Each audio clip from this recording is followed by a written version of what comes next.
opportunity to have a discussion about his show and his work, and we'll talk more about the kind of the specific elements of the show, as well as the general thrust of Harold's work, particularly because he's, as you could characterize his work in lots of different ways, but one way is that the guy has only written one computer program in 40 years, you know, so, but he happens to just keep working on it and refining it and moving it into different directions.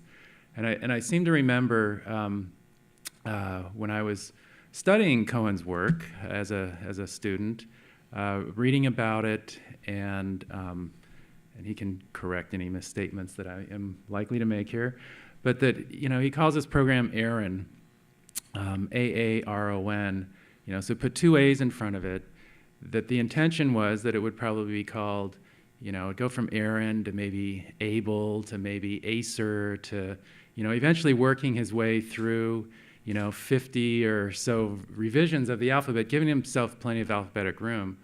But here it is about 40 years later, and what's the program called, Harold? Aaron. It's called Aaron. Oh, okay. We still got Aaron. So we still have a lot of, you know, future growth path in this piece of software.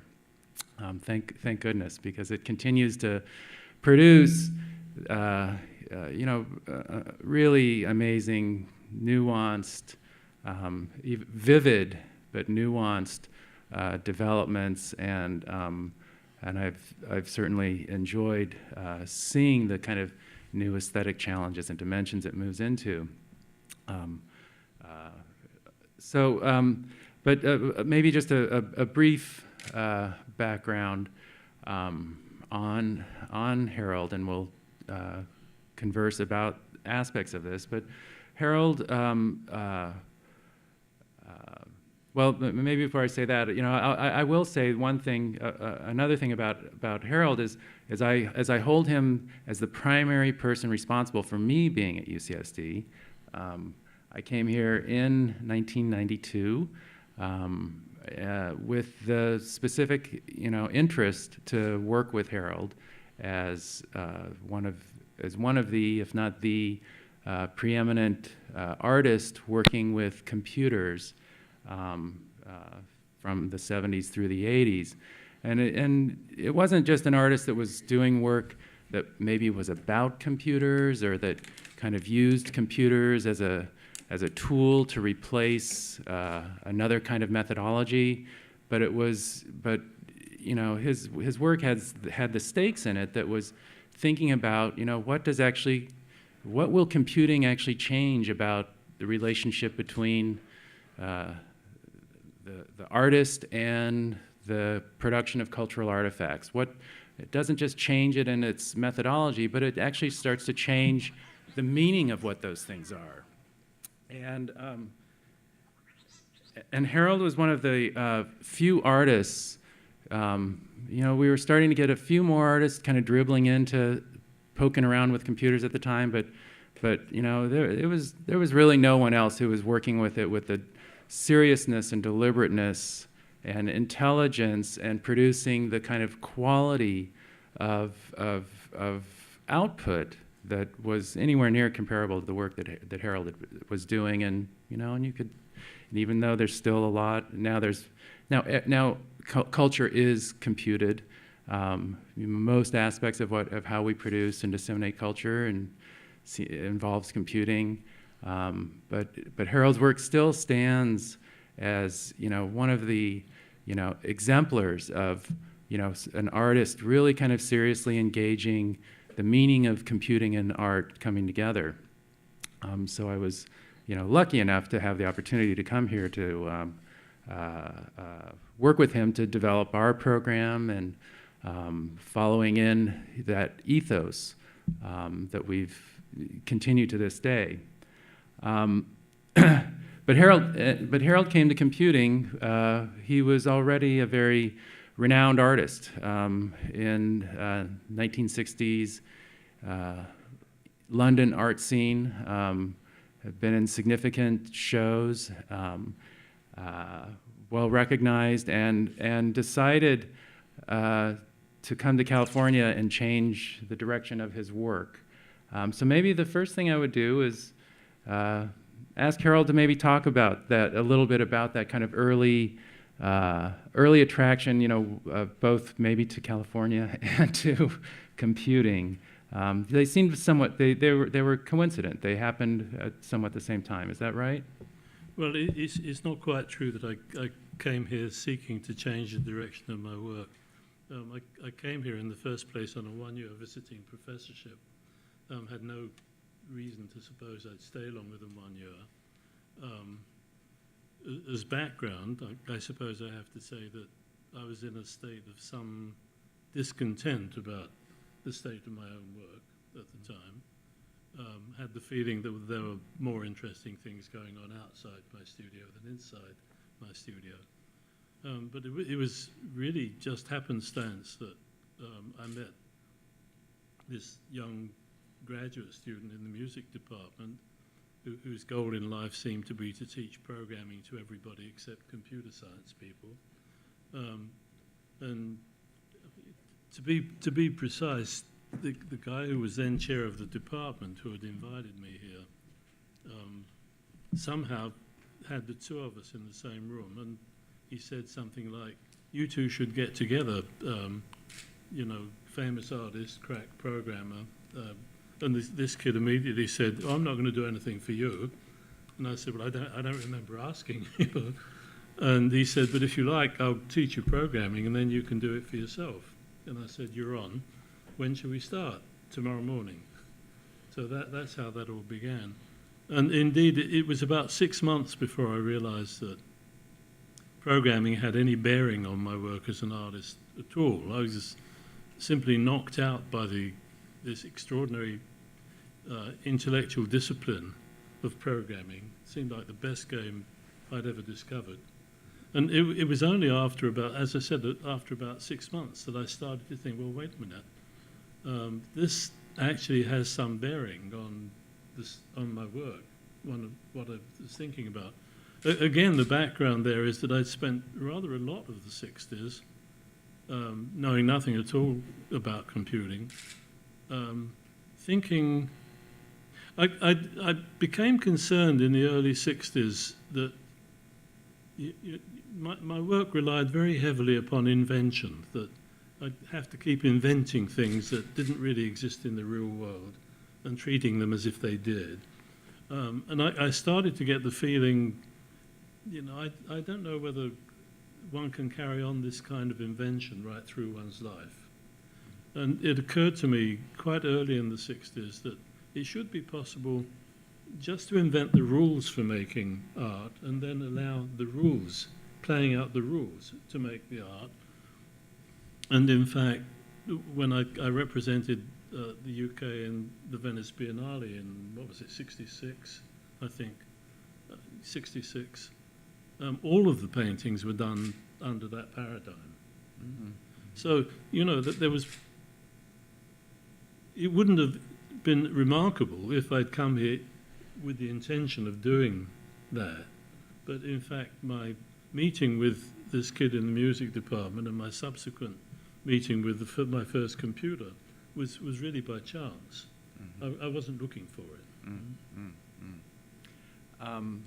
Also on our panel, which I guess I neglected to introduce any of us, I'm Sheldon Brown, by the way. That you understand is Harold Cohen. This is Lev Manovich. Lev is a critic and theorist as well as artist in new media art and computing in the art, also having the kind of substantial long-term engagement with computing. So this idea that I think you've picked up on that's really very salient is the way that you saw computer programming as a way to kind of describe tendencies, systems of thought, even in the work, and it's one of the things that I think is really very evident across all this work is you actually, even though you're looking at a painting, what I kind of see is I see the ideas about painting being mulled over, being thought about in the painting itself. So in the early works that you did, they seem to be much concerned about just the idea about drawing, the issues about this is a line or this is a shape, you know, some kind of fundamental issues being almost kind of argued about within the work, and at the time too, the works were primarily executed by, correct me if I'm wrong, by these devices that you would build, like robots that would execute the drawings, and then you would come in and paint on the drawings that the computers had executed. Is that accurate? Or? Not quite. I mean, I wasn't painting. I did colour a lot of drawings, and subsequently I'd blow up the drawings onto canvas and paint them by hand. In the first drawing was drawing was the first issue for me, and it certainly couldn't have been colouring because there weren't any colour devices. There were no colour monitors until the early 80s. So, you know, I had to wait almost 20 years for that to happen. But I think the issue of drawing had to do with what I thought I wanted the computer to do. I was never interested in knowing what I could do with the computer, with a program. I always wanted to know what the program could do for itself. And at that point, I hardly knew what was going on in that field. I didn't know of all the people around who were working with computers. But eventually it became clear that people expected computers to draw straight lines and regular curves. And that was supported by the whole European contingent. There's an interesting story about the development of computing in Europe as opposed to here. Because in Europe, a bunch of physicists moved into the scene. And what do we do? Well, you know, they needed a model and they picked up on constructivism. It was the only thing that they thought they could do with computers. Imagine if they'd tried to take on Jackson Pollock as a model at that stage of computing. So all of the stuff in Europe, and in my experience, what the general public expected in this country was that the computer would, if it drew at all, would draw straight lines and circles and stuff like that. I don't want anything to do with that. In the first place, I wanted the program to be able to emulate the sort of things that human beings do. So the first effort was to have the program produce a line that had a kind of family resemblance to freehand drawing. Not by sort of mimicking the appearance of a freehand line, but by trying to figure out what a human being does in order to draw from one point to another point. So the first 10 years or so were really intended to build on what I understood as the human cognitive system in relation to vision. And, you know, it went from drawing lines to drawing closed shapes.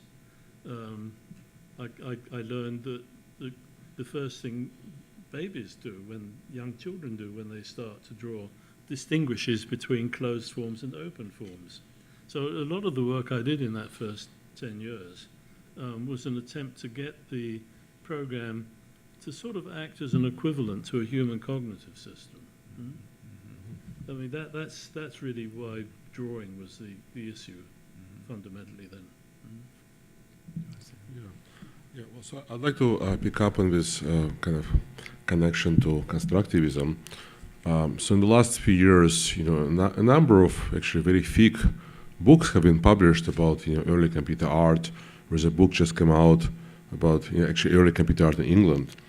And I think it became more clear, that there is a very strong line which goes from kind of Bauhaus, right? Not just Bauhaus as a school, but Bauhaus kind of way of thinking, right? The kind of foundation of modern art, in using primary colors, simple geometry, kind of grids, straight lines.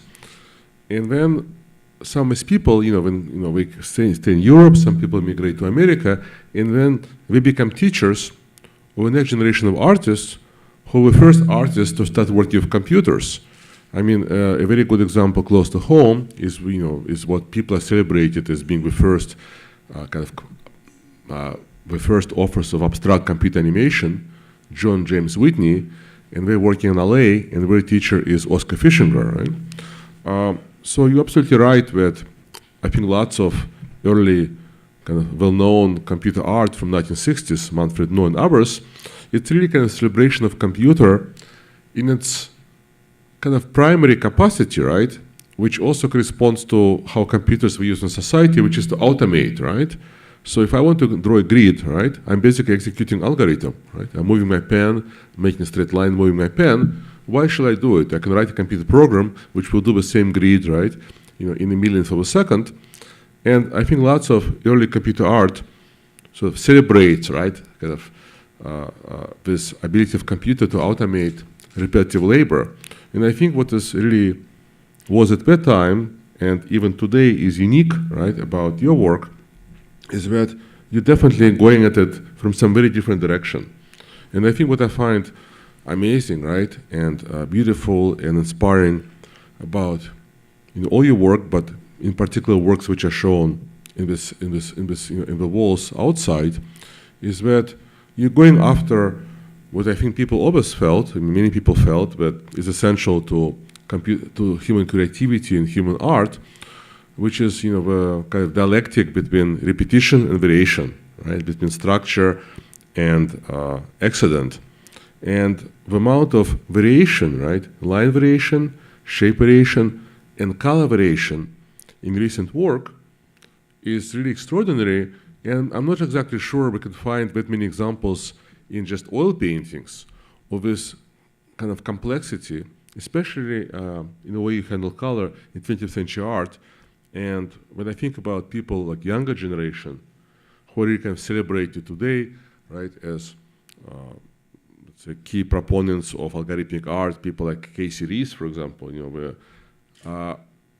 Casey Rees, yes, they're very rich, but they still, to me, go back to this kind of 60s moment of computer as a machine which repeats structures, and the kind of variations in his works is very structural, Whereas in your case, it just seems to be infinite. I mean, I'd like to later today get a little bit into details about shape and color, but I wonder if what I'm saying actually has any connection to what you were thinking, right? With emphasis on this very rich kind of structural variations. I'm not sure that I ever thought of it in those Okay, terms. yeah. Mm-hmm. Most of the things I've done have seemed at the time simply to be attempted answers to very straightforward, pragmatic problems. Right. But what about today? What about the works, the recent works which are shown here? Over the time I've been involved in computing, there's been a major, and most of the important stuff in the last decade or so, but there's been a major overhaul of basic understanding and basic premises. When I started, as I said at the outset, I wanted to know what a computer program could do. I didn't want to know what I could do with a computer program. And that led me almost inevitably into the AI community. And the paradigm for the AI community was strictly anthropocentric. From Turing onwards. Right. Turing established that the test for human intelligence is human conversation. That was taken up by the AI community, who not only recognized that you could model the knowledge that an expert needs to perform, but could actually model the kind of expert, the nature of the expertise itself. Now, that started to become a problem for me when I found myself trying to deal with color in the mid-'80s. Because actually, although I was always reckoned to be a pretty damn good colorist as a painter, I didn't know anything at all about my own expertise.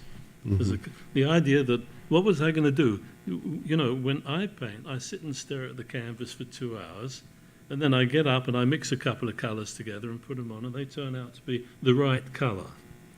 I couldn't tell you what right meant. I couldn't tell you how I did it.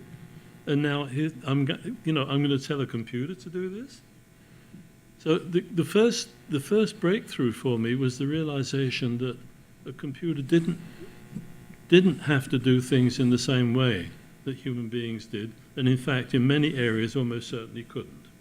That computers have completely different capacities, completely different capabilities from a human being, and that if you want a computer to do something, you really have to model it in terms that a program can handle. Right. So the first effort at programming, the first effort for me in colouring rested upon understanding that I was not trying to mimic what I did myself as a colourist. That was followed, a decade later with the invention of a rather extraordinary colouring algorithm, which you still see operating in the new work in the gallery, which I find so hard to understand that every time I have to talk about it, I have to go back and read the code to make sure that I'm telling the truth about what the program is doing. In other words, it's the colouring algorithm, which obviously embodies decades of experience as a colourist, nevertheless goes about colouring in a way that no human being would ever go about colouring anything. And as I said, I invented it. I woke up one morning with this in my head, fully formed. And it took me about 20 minutes to code it. Right? And I have to go back and read the code to understand what it's doing. So the whole of my history in relation to computing really has had to do with a change from the notion of the computer as an imitation human being to the recognition of the computer as an independent entity that has its own capacities, which are fundamentally different from the ones we have. And the title of the exhibition, of course, reflects on my changing relationship with this program from imitation human being, which was a student to my teacher relationship, through to a situation where I'm in constant conversation with the program, right? And there are things that it does that I can't do at all. There are things I do that it can't do at all. And that's how we move forward at this point. Yeah. The form, you mentioned the form generation. How does it make the shapes? That too has changed halfway through. Like in the ones hanging outside in the hall, the program knew about different families of shapes, mostly based on leaf structure, one way or another. But I'd have to program every time I wanted a new kind of form. I'd have to go in and program that specifically. This is how you make one of these. And the latest form generator is of a very different kind. And you can see this if you watch carefully on the display out in the hall. It builds things out of individual cells which accumulate. And when they're finished accumulating, it draws a line around the result, and that's the form that you get. The difference between one kind of form and another kind of form is simply a result of the different accumulation rules. If a cell is only allowed to join onto the end of the previous one, and then the end of the previous one, and then the end of the previous one, with variation in the angle, you finish up with some of these zigzag lines. If the cells sort of accumulate like that, you finish up with one of these kind of structures. But it's all done by the same bunch of code. Once again, it's something no human being could ever do to produce a form. Well, there's prompts at least half a dozen questions here, but maybe one is, you talk about now you've changed the way you generate forms. One of the things that's interesting in the show, there are perhaps 3 bodies of work that we're looking at that it might even be more, but I see at least 3 families of work that have, some of it has to do with the material mode of the work, but more about they have different compositional strategies, it seems, between these different sets of works. You have some that are, very complex,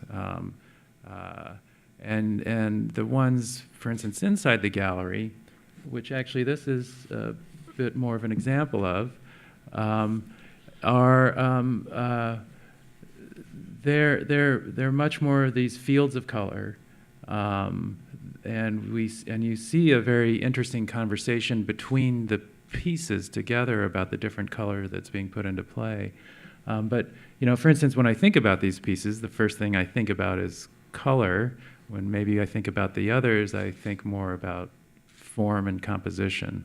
And so, is that switch when that the new form generator comes into play, or maybe could you say something about the shifting interest you have that produces these different types of compositions? Yeah, I mean, to a large extent, the new work grows out of some problematic for me about the very complex things. I like them. I like the sort of overall dancing quality that you get in them, but at a certain point, I found myself wanting, sort of mistrusting staying with that. I wanted to make the forms much simpler, and in fact, I don't know how well you can track it from the slides here. There's not enough in the show to be able to track it. What I was finding is, as the shapes got larger, I want to say that they also got flatter, but that's fine. There's nothing wrong with large, flat shapes of color. It was that it somehow the sense of intentionality was being lost in the thing. And eventually I got to thinking, and I don't want to make this sound like it was a one-step process, because in fact there were a number of things happening along the way, but in essence I started to reflect upon the fact that, in the whole history of human image making, the meaning of the image is mediated by the fact that you can see the movement of the artist's hand, you can see the manipulation of the material.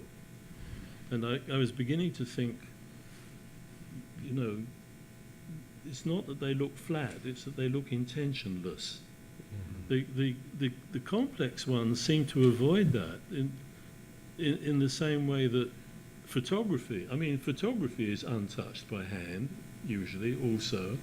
But in some ways, I'm making this up, but I have the sense that in a photograph, intentionality is transferred from what the piece of paper is to what you recognize on the piece of paper. The intentionality is transferred to the subject, as it were. And I think that what was happening in the very complex pieces is that the sense of intentionality was transferred to the reading of all this intricate stuff going on. And that was what I was finding lacking in the more recent. In the meantime, of course, as I said, a lot of other things happened. Again, I came to colouring by hand almost by accident, actually.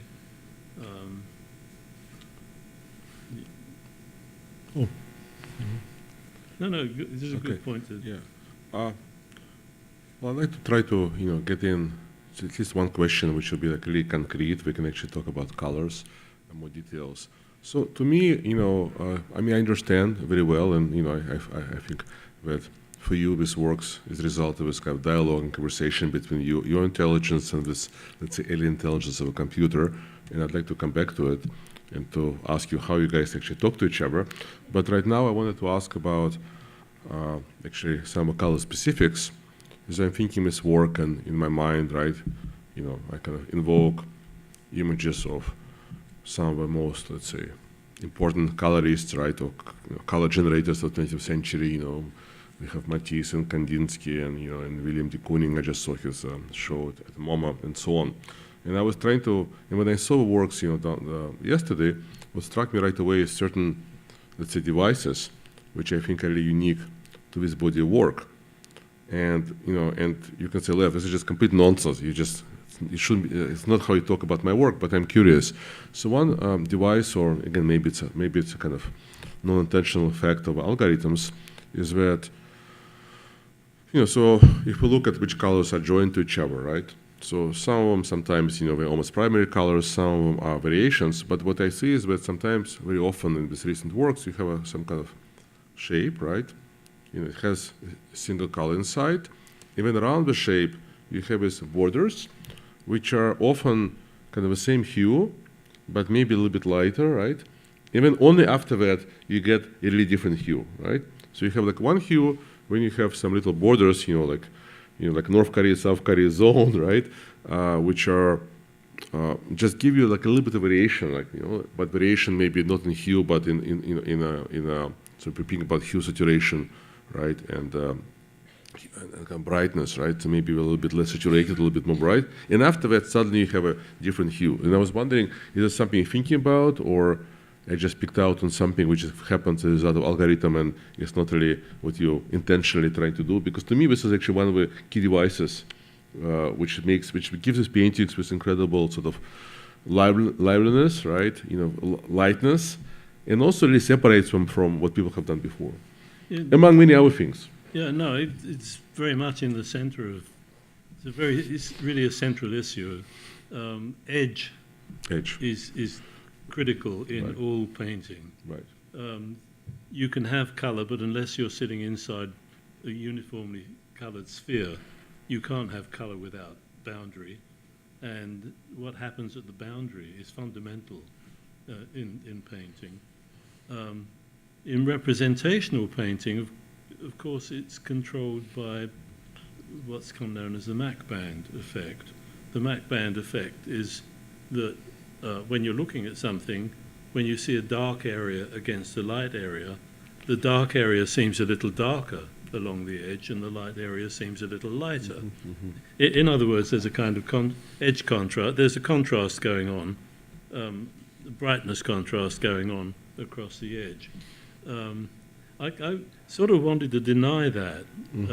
I wanted colours to relate to each other without having to rely on the Mach band effect. So a lot of the manipulation that you're talking about was a deliberate attempt. There's one of them, I think it's the one I call Summer Solstice, in which there's a band about ½ an inch wide that is exactly the reverse of what it ought to be, as a Mach band effect. That the dark, if you got the shape here, you would expect it to be dark here and light there, and in fact I've done it the other way around. Right. That's right. With the result that everything seems to be sort of swimming in a curious kind of way. So the whole issue has been central to it. I would describe it, or maybe also using the word faucets. Like you have faucets. Maybe I'm not good. I just want to make one note and then go ahead. Please. And I think this is to me maybe an example of what, like, what would be kind of not impossible, but really kind of counterintuitive and hard to do by hand, right? Because we think about, all the kind of variety of techniques, right, used by 20th century artists to create all kinds of visual effects, but basically, you still have a brush, right? And again, I was just, I'm just thinking because I just saw a show 2 weeks ago. So you have de Kooning, who starts with a really small brush. Even he's like trying to maybe reinvent himself, and he said, I'm going to really take like huge, house paint a brush, but ultimately, you have a canvas, right? You have something what happened on this canvas beforehand. When you have a brush, right, small or big, and you're going to put some color there, well, you're not going to produce this kind of faucets, right? You're just going to produce hard edge, right? So, and if you try to do what you're doing by hand, the result will be like very, very forced, right? Whereas here, you have this like non-human effects, right? Non-human color, but it's very, very kind of graceful. Oh, sure. And Why can do more? no, yeah, I'm sure. I'm counting on it. Yes. It does seem that as you were describing what you were then talking about, Harold, the why you came to those color decisions, and you talk about the edge, and it reinforces a reading that I've continue to have about the work that there is this act of definition and redefinition that seems is one way that I would interpret what's taking place in the work, that you kind of and it's materially tangible that this is taking place, that this is part of that dialogue you are having with this other self. How do you as an artist start to define these elements of painting so that they're relevant to your own understanding and expression. I just want to rewind for a little bit to talk about aspects of your work in relationship to artificial intelligence, and the way you described its evolution, about this kind of early interest in this kind of anthropomorphic intelligence that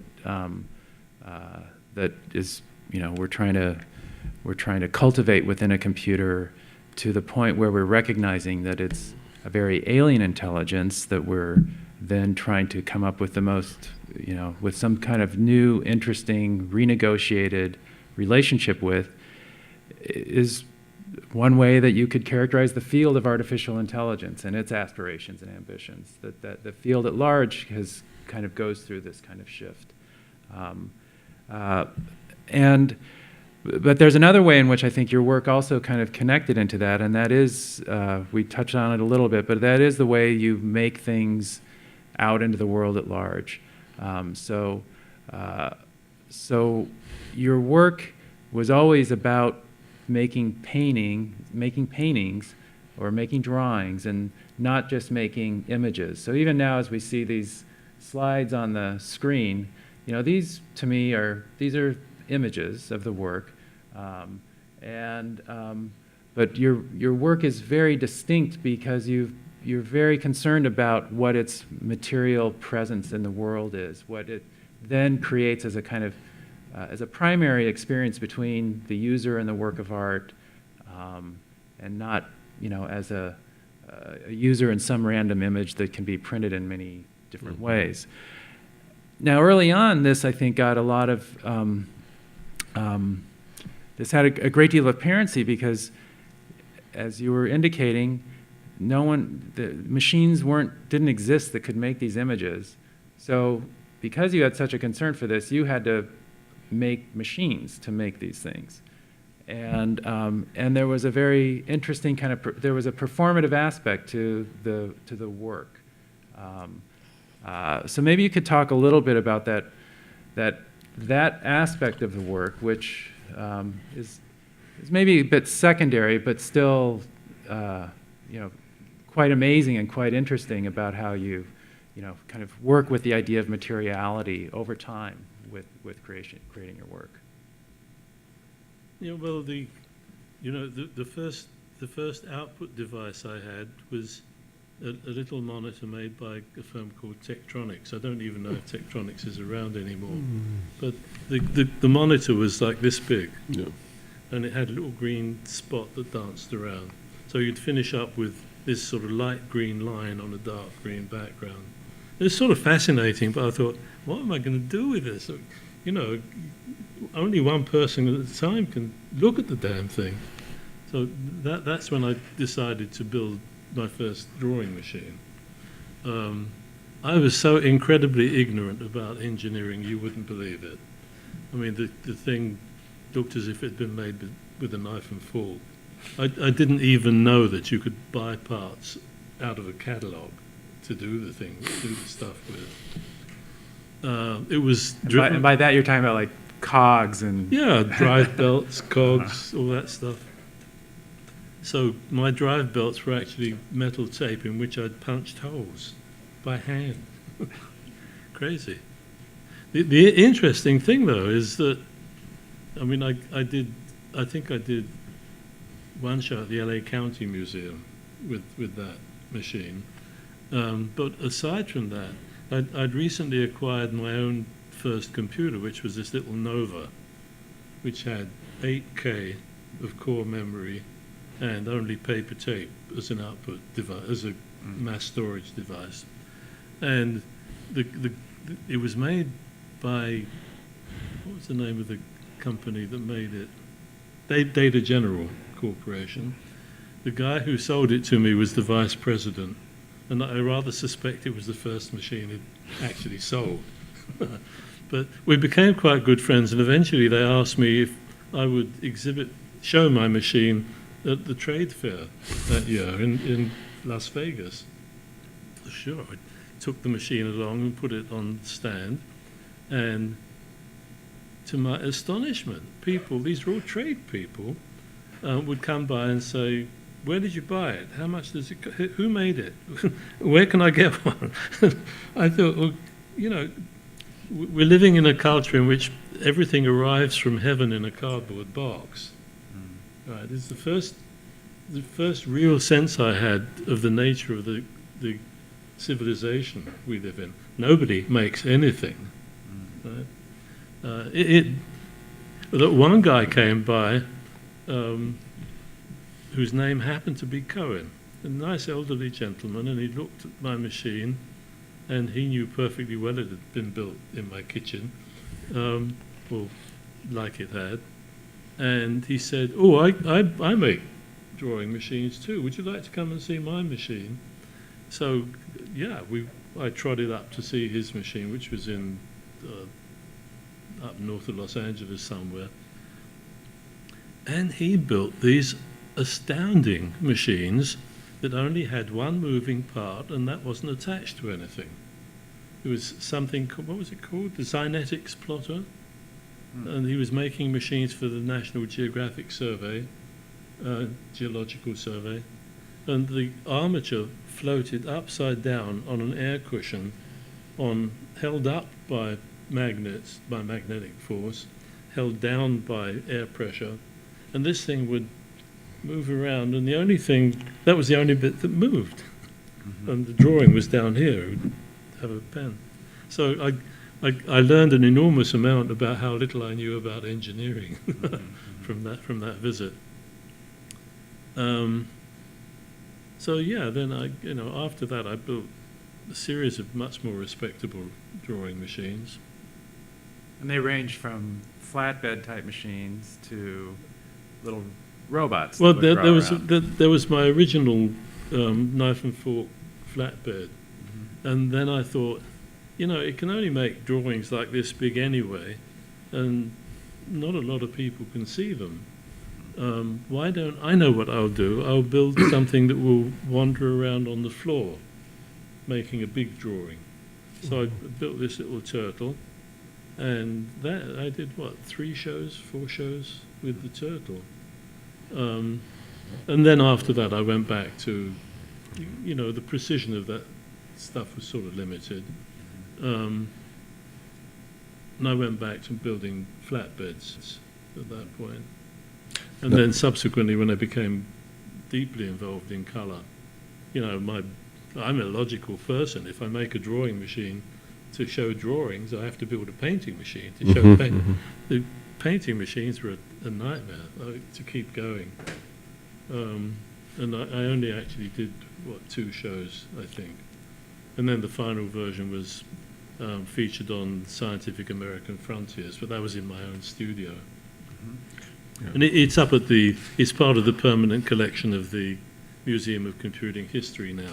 But it's a piece of sculpture. I mean, it's not doing anything. Well, it's interesting because here we are, right, sitting inside Color T2, which is this unique institution in which took arts, right, and kind of the artistic part of human imagination so seriously, and been fostering various collaborations, and the show was one of them. And I thought, but also what you see is known for among many things is engineering school, right? So you can imagine hypothetically what these engineers here could have built, right? Maybe one day we will. But I wanted to ask you, and I know that maybe this is not something, I don't know, this maybe not necessarily something you feel it's appropriate way to talk about your work, and if you don't, we don't do it. But of course, since I've seen the work 25 years ago or more, and at the time when I, just came to America and then kind of discovered computer arts, including your work, and then a few years later got the job in a company where I was actually using this Tetronics terminal. My first job, the same terminal with green lines. It was very beautiful. Because we would kind of fade as the drawing was made. So what I want to ask you is, okay, so how do you talk to a computer, right? How do you guys talk to each other? So there's normally, I think today we think about, a huge part of contemporary culture as a parametric culture, right? So there are some parameters, and then the computer generates, two-dimensional shapes, animations, musics, and we see definitely lots of this kind of parametric work in architecture, for example. So I'm curious. So you've been having this dialogue for over 40 years, right? And there is some kind of, I assume, rule-based system, but I don't really know. So anything you want to do in terms of opening kind of little window to your kind of studio, and tell us, how this process works. I'm sure people will be fascinated, but you don't have to, right? Well, yeah. So how does the process kind of work? So okay, I want to investigate this new direction. So, for example, at what level of generality do you control the program, right? I assume there is some kind of input, even if it's just one number. Well, a lot of the program obviously is controlled by the setting of some of the parameters. For example, I can determine the density of the image. That I could give it one number.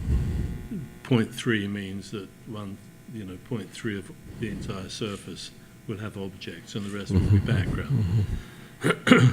There are a very large number of those variables, right. Of course. So I think the issue is that, given that, these variables define an infinite space of possibilities, and you have final time, how do you navigate through the space, right? Well, how do you decide, okay, today I'm going to do 0.3, tomorrow I'm going to do 0.7? No, when I talk about collaboration, I'm not really Right. talking about changing variables. That's I'm what talking about changing the program. My ability to do that on a day-to-day basis rests upon the fact that I have a language that is well adapted for that kind of instantaneous interaction, Lisp to be precise, and the fact that I've been using Lisp now for the last 30 years, so I'm a pretty good native speaker. Something approaching a native speaker. So when I go to talk to the program now, it's the setting of parameters has very little to do with it anymore. A typical conversation translated into English might be, well, why don't we try doing it like this? And doing it like this means writing, a piece of code, anything from half a dozen lines up to 50 or 60 lines, and then running it to see whether that was a reasonable next step to what I was doing.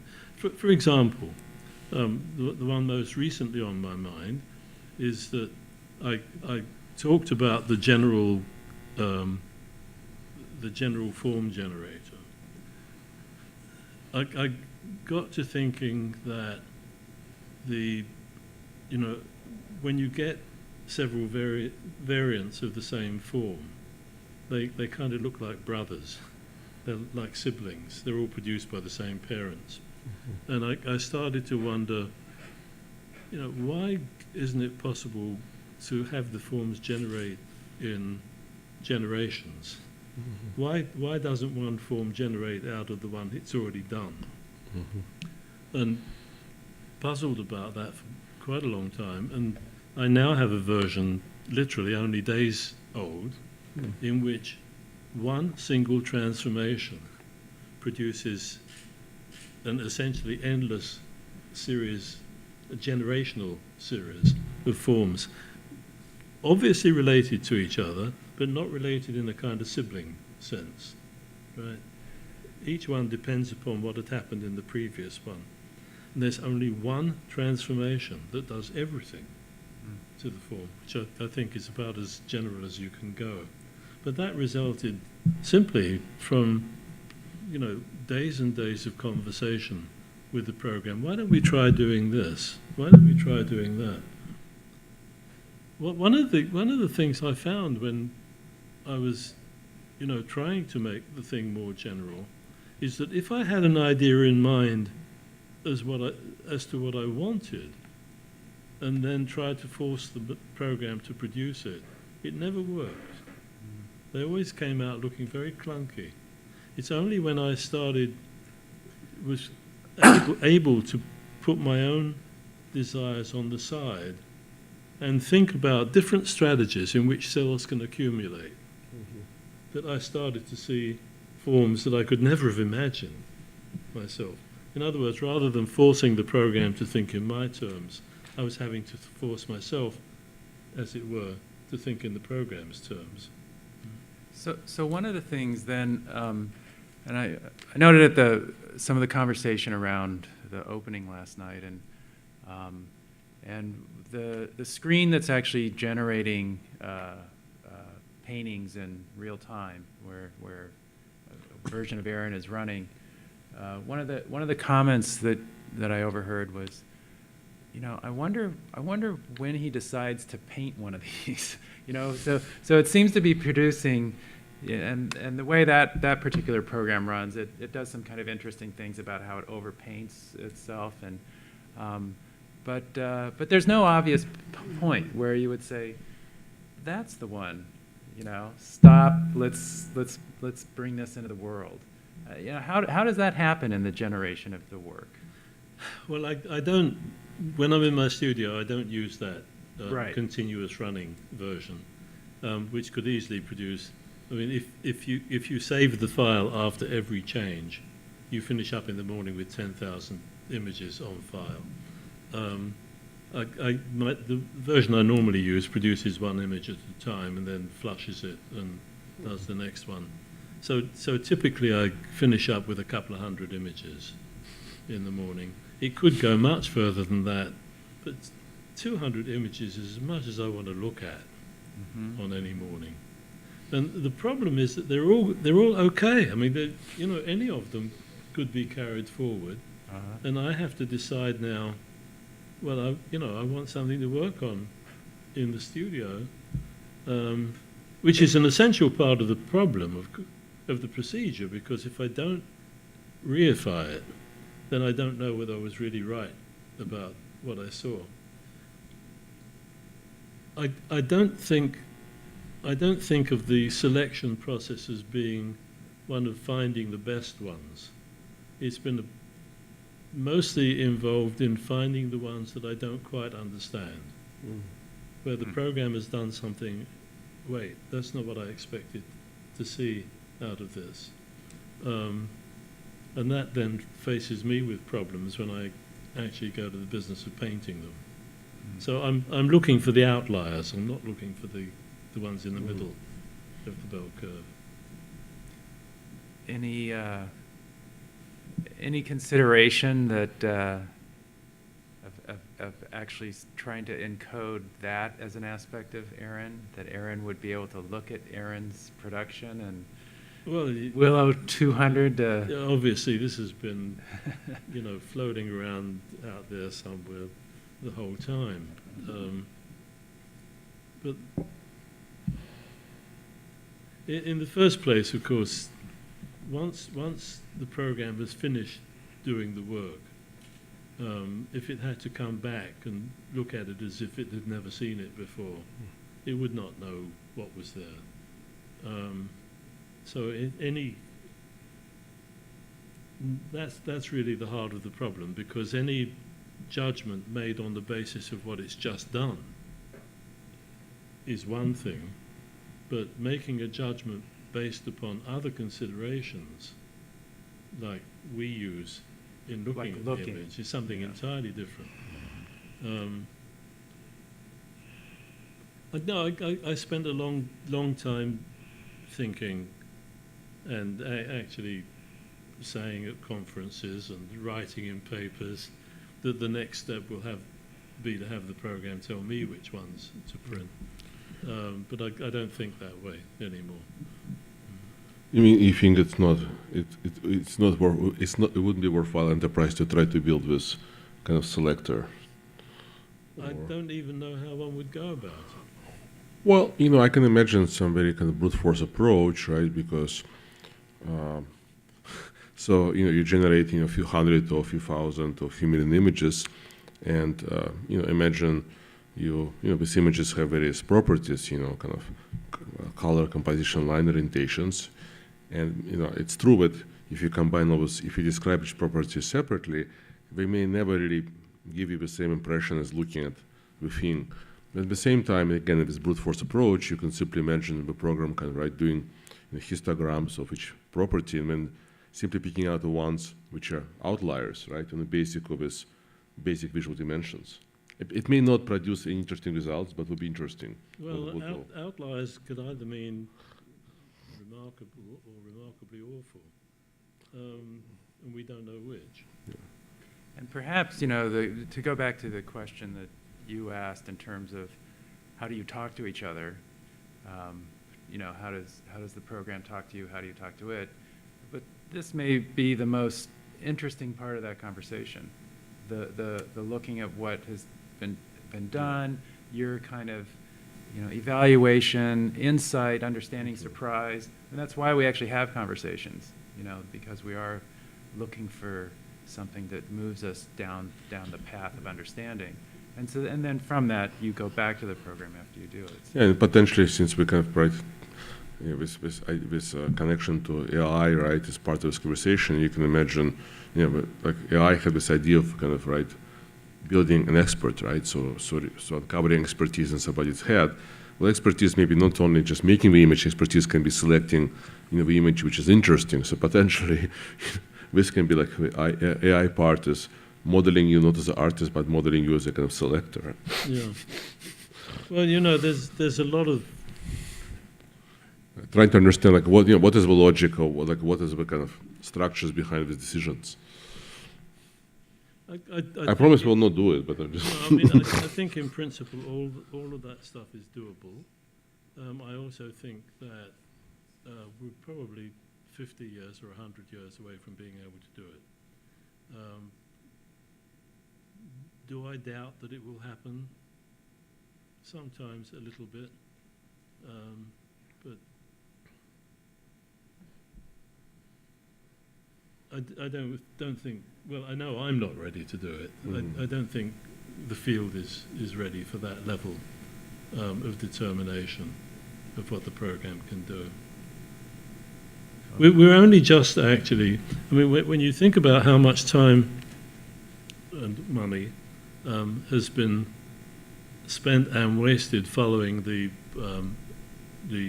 make-believe human being paradigm, people spending a fortune on trying to make machines smile because they've got to look after old people. The idea that the program, that a computer, a robot, has to be an imitation human being hasn't really moved since RUR. How long ago? 100 and something years ago. And it's also landed us in that never-ending dialogue about what happens when computers become smarter than people. How are we going to protect ourselves? Come on. We're only just now moving to a different paradigm where the machine can be a genuine partner in human beings, to human beings. After decades of trying to get machines to do translation by having the program understand the words in the same way that human beings do, all translation is now done statistically, and much better, right? So that's a fairly new paradigm now, and until that paradigm is adopted broadly, I don't think we're going to see much progress in the world. once we do, then I had no idea how long it's going to be before a program can do aesthetic judgment of its own output. Yeah, I think absolutely right. So in certain sense, we move, like AI never delivered, even as computers got faster, you can now do it kind of statistically, right? So there isn't suddenly, a few years ago, always automatic kind of answering systems, right? When you have problem with your TV and you call them and they understand you because of, if we just go for a database of millions of kind of voice samples. So if we had, kind of billion of Harold Cohens all making these decisions, then we can actually easily build this program, right? But until then, we're not going to do that. Good. So I want to entertain questions from the audience as well. So, yeah. I mentioned this to you yesterday, Harold, and I don't know if it interests you or not, but I'm interested in how you see the genealogy of Aaron. I mean, it's sort of a milestone that John McCarthy passed this a few days ago, and obviously Aaron owes a debt to McCarthy and Lisp. And so does Aaron have ancestors? Will Aaron have descendants? You mean in programming terms or in human terms? In terms of influence, I don't know. I mean, I don't know whether the life of an idea is just in the minds of people. Well, as I said earlier on, when the program began in the early 70s, when I was a guest at Stanford, John McCarthy was director, of course, at that point. I sort of bought in on the notion that a program had to be a kind of imitation human being. So a lot of my work at that point was not directed by, but certainly influenced by, specifically Ed Feigenbaum, who was the person who had invited me. Ed Feigenbaum is the person who invented the term artificial intelligence. McCarthy did, but Feigenbaum invented expert systems. McCarthy invented artificial intelligence, but Feigenbaum invented the term expert systems. Well, we won't argue Well, about that's it. all right. But I mean, he gave me a lot of help on how to go about doing things.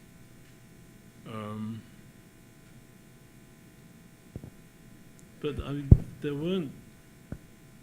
there's no more precise genealogy because there were no models.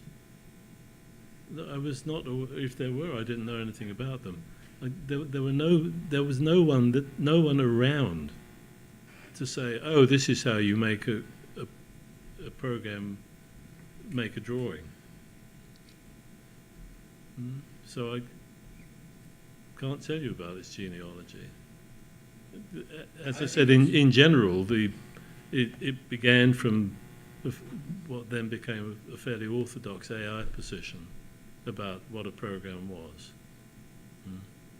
I think just in terms of history and giving credit where credit's due, it's not really Alan Turing's fault that there's an anthropological cast to artificial intelligence. Alan Turing had a lot of ideas.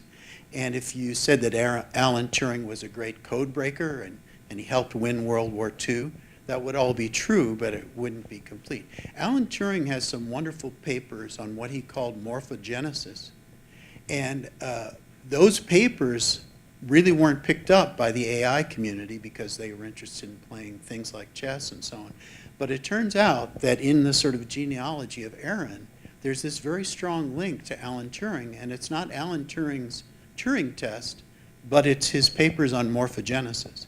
And he was very concerned with how simple programs could lead to complex structures through their evolution. So to me, it's a fascinating subject. I'm kind of interested in how all these ideas go to various places. But often what gets picked up from someone like Turing and so on is not necessarily what will turn out to be. Yeah, no, or von Neumann's machine as being another case in point.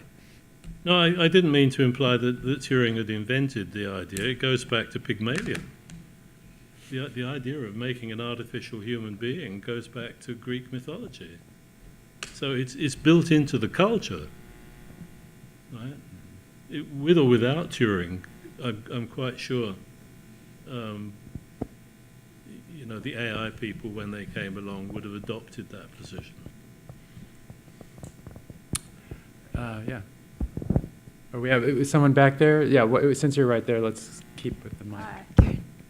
Oh, good, Mike. I was going to say, I was not sure I could get my voice out. All right, so I was walking by the other day, and my little brain goes, oh, there's art on the wall. Several days later, it occurred to me why there was art on the wall. Usual processing speed.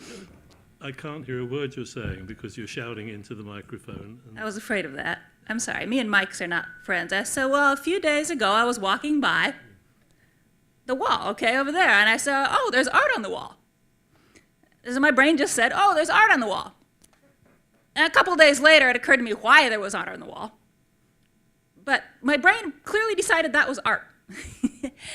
And I know my question is, I remember, probably about 1980, took electronic music as a requirement and made cool noises.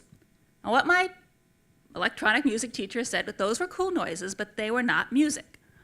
Now, from the viewpoint of the artist, because to me this is a program, it's making things, and the human is making it art. I suppose if computers want to admire computer art, they can, but humans admire art, whatever that is. But I'm curious from the mind of the artist, what makes it art? And I realize that's one of those strange questions. It has no real answer, but as you select one, what makes it art? It's art because I say so. It's also art because it's got a frame around it, if you really want to know. Not everything with a frame around it becomes interesting art, but the moment you frame something, you're invited to regard it as art. As to the broader question about why is it art, I don't think I'm in a position to answer that, and I don't think we have enough time to answer it, even if we did.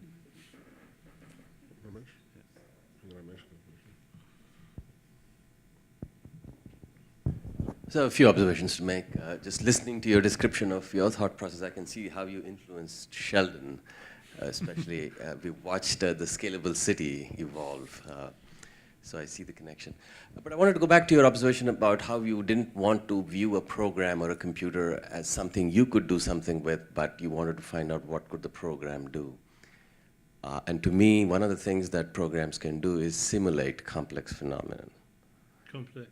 Phenomena of various kinds. So I wonder if this notion of simulations, massively parallel simulations of things, sort of influences your thinking in some way. And as I was listening to your conversation, it seemed at some point that selecting from the many works of art that it produces might have an element of that.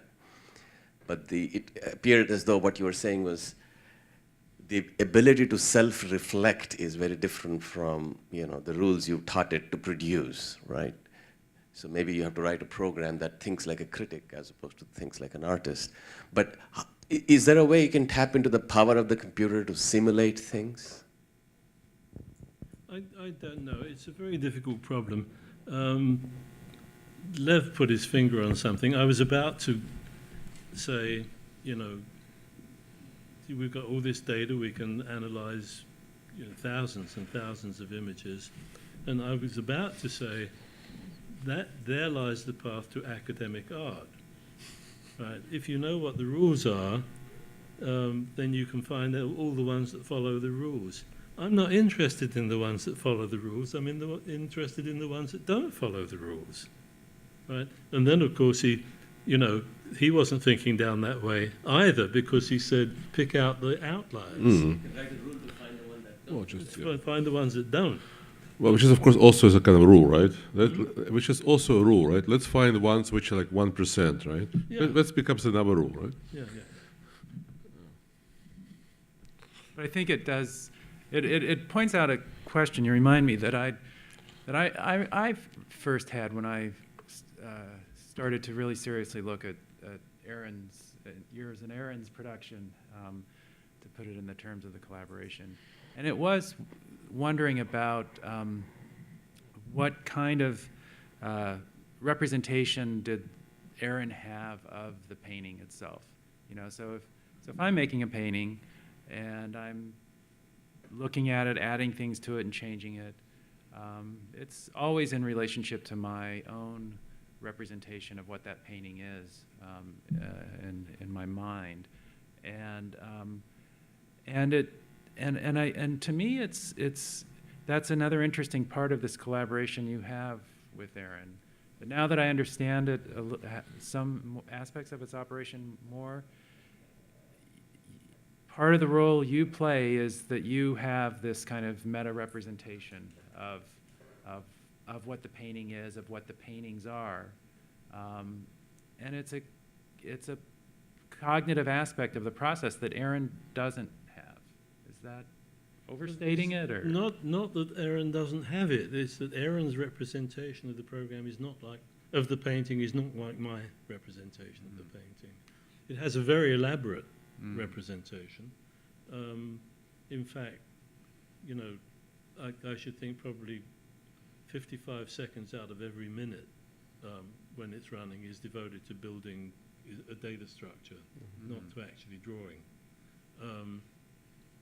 For example, you know, when I was talking about having forms generating out of other forms rather than all generating out of a common parent, it's building a data structure in which the program can trace its way back to some forebear. So that, for example, I mean, when you apply this transformation to all the forms, some of them sort of peter out into nothing, at which point the program is capable of backtracking up its family tree. But, you know, there's a fairly elaborate data structure behind all that. Yeah. So it has a representation. I have a different representation. And the real problem, the center of the problem of, I think, the center of the problem of assessment has to do with having to find a way that the program could assess that is an equivalent to and would produce the same kind of results as how the human being does it. And that's an incredibly difficult problem. At least I don't know how to go about solving it. Yeah, I come at art from the point of view of photography, the human condition, doing things that look like portraits. I was wondering if in your linked series of transformations, whether, because digital art is also just simply data inside of a computer, and you can take that as a subset, plug it into your formula, and seeing what that, if there's a possible way to bridge more of an abstract approach to art with those that we see as more representation. I don't even recognize the terms you're using. Plug what into? Well, on a kind of my digital camera, there's just sets of numbers in terms of what the photograph actually is. And you talked about having a linked set of transformations that would be done to create different sets of images in your framework that Aaron does. There seems to be sets of matrices that have different kind of functionalities that are one operates on the other, and at one point you could plug in terms of just when I said by plug, using that as a data set upon which your formula operates. Well, again, formula is a word I can't place in this. Well, okay, make it simpler. How would you modify Aaron to do a portrait? Oh, Aaron has done lots of portraits. Okay, I was wondering. I hadn't seen any portraits of him. No, you know, when you arrange an exhibition, you have to think very carefully about what goes into it. Aaron, in fact, went through a fairly lengthy representational period because, you know, specifically, I said before that the first 10 years were devoted to trying to model what the human cognitive system does. And that was on the assumption that I could find more and more what I thought of as cognitive primitives, so that as I increased its understanding, as it increased its store of cognitive primitives, I would get an increasingly varied kind of output. Is there some reason you didn't pursue parallel tracks? What? Is there some reason you did not pursue parallel tracks between representational No, art no, and? I can only ever do one thing at a time. Okay.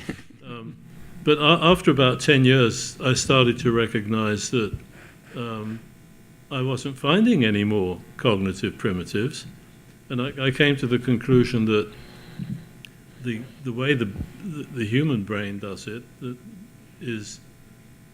depends upon the fact that the cognitive system is built in a real world environment, and that Aaron was built in a vacuum, cognitively speaking. So I spent another 10 years telling the program about the real world. And the most difficult thing I could think of was the human figure, and it finished up doing some quite remarkable portraits, actually, of imagined people, not of real people. I remember one occasion I was doing a show at the Computer Museum in Boston, and some guy came in and he said, "I've just come from Seattle and I watched your program on television doing my portrait." And sure enough, I mean, it made a drawing that was extraordinarily like this guy in Seattle.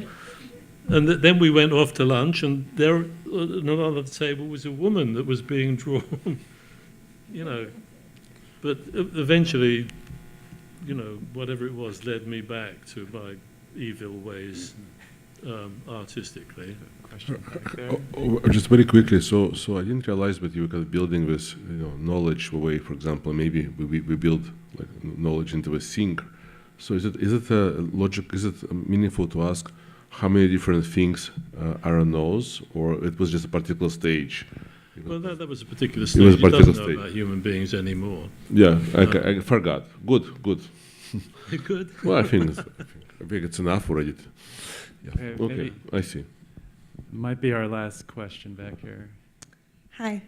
Not good with microphones. If you can hear me, I feel more. Oh, okay. Webcast. I'm not really sure how to pose this question, but let me just sort of say the statement, and maybe you can come up with a reaction. When I see Aaron's images, or any images that I don't even know are from Aaron, it has its own style. It's clearly by Aaron, or by Harold Cohen and Aaron. And when the other person asked about genealogy, what came to mind actually was more artistic genealogy and David Cope's work. Do you know David Cope? David Cope is a composer and computer music programmer who also has a composer that he composes with, Emily Howell, or Emmy, various generations of his AI programs. And he's sort of most well known for writing music of Bach or Mozart, or various sort of quote-unquote genius classical composers. And he got a lot of flack for that, for sort of taking down the sort of genius idea of classical composers. And so I just wonder if you have any sense of, you developed a very idiosyncratic particular style with Aaron, but the relationship between that and sort of imitating, old great, quote-unquote great artists, or sort of the relationship between those two kinds of AI, the one, on the one hand, developing something original and idiosyncratic, on the other hand, developing something that is clearly in the style of, just name your sort of European, artist in the museum or whatever. No, I've never understood why. This happened in music. I was thinking David Cope, of course. That's what I was just talking about. Yeah. I had no idea why people would devote their lives to imitating somebody else's work. Yeah.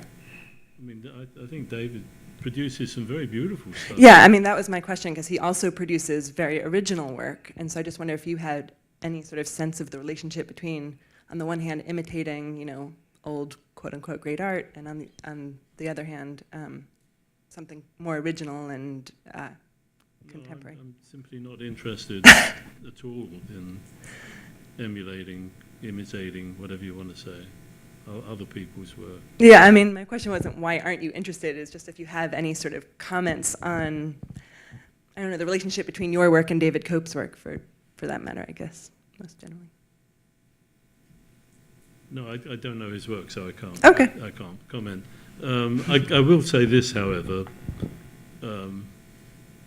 I said I had no interest at all in imitating or having anything to do with other people's work. On the other hand, of course, I grew up in a culture. Yeah. Nothing happens by accident. Nothing happens without reference to what has happened before. And I'm perfectly well aware all of the time when I'm working the extent to which, I trained in a actually European British art school, that my views on art were acquired from a very famous European art historian. Whether I then reject those things or go along with them, all of those things are part of one's life and part of one's work. Yeah. And part of your genealogy, I suppose. Well, Artistic genealogy. Sure, sure. Yeah. Well, I'd like to take this opportunity, first of all, to thank Harold for doing this extraordinary art, which I think inspired tens of thousands of people. Inspired more people, but I'm thinking of people who actually then also devoted their art to exploring what computer can do or what we can do for the computer. And also, I think, the gallery with Trish, for putting this really, let's say, the most colorful and the most visually, I think, exciting show we had so far in this gallery. In the way with paintings, right, we just kind of splash and take over the space. I think it really shows us we can do, what else we can do in this space, which is remarkable. And I'm really looking forward for every day, I come here in the morning to studying details of his paintings and being inspired and puzzled and fascinated. And thank you, thank you, thank you. Thank you.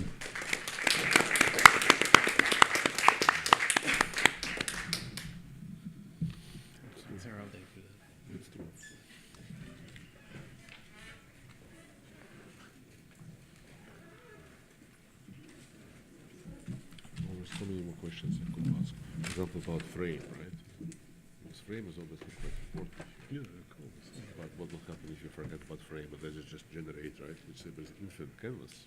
Oh, I'd love it. Have you tried it? No. Have you? No, I mean, I'm really a